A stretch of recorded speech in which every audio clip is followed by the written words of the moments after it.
Tollygunge studio পাড়ায় স্বরূপ সাম্রাজ্যের পতন, আর এবার হাল ফেরাতে তৈরি হলো নতুন কমিটি।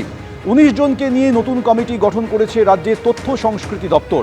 ফেডারেশন এবং গিল্ড সহ যাবতীয় কাজ সুষ্ঠুভাবে করতে নতুন এই কমিটি তৈরি হয়েছে।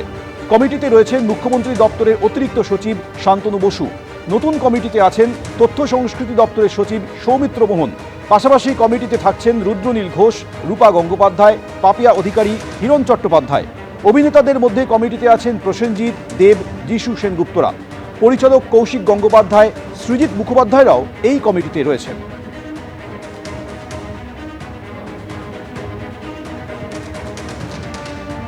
আমাদের সম্মানীয় মুখ্যমন্ত্রীর কাছে আবেদন রেখেছিলেন যে আমাদের গিল্ডগুলোর মাথায় তো ফেডারেশন নেই, তার কার্যকাল ফুরিয়ে গেছে 2025-এর ডিসেম্বর থেকেই।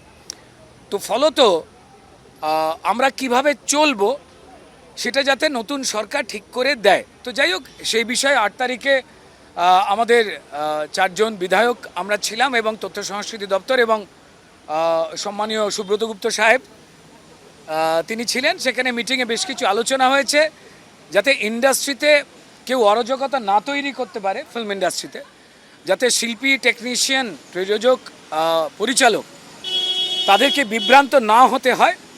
তাই যেভাবে কাজটাকে এগিয়ে নিয়ে যাওয়া যাবে নিশ্চিন্তে, কেউ না ভুল বোঝাতে পারে, তার জন্যেই একটা প্রস্তাব এসেছে কমিটি। সেই কমিটি এক্সটেন্ডও হতে পারে, তারও অপশান রয়েছে। তার মিটিং সরকার জানাবে। এটা খুব ওপেন এবং খুব কি বলবো, খুব সহজ একটা পদ্ধতি, বিভ্রান্তি যাতে না আসে।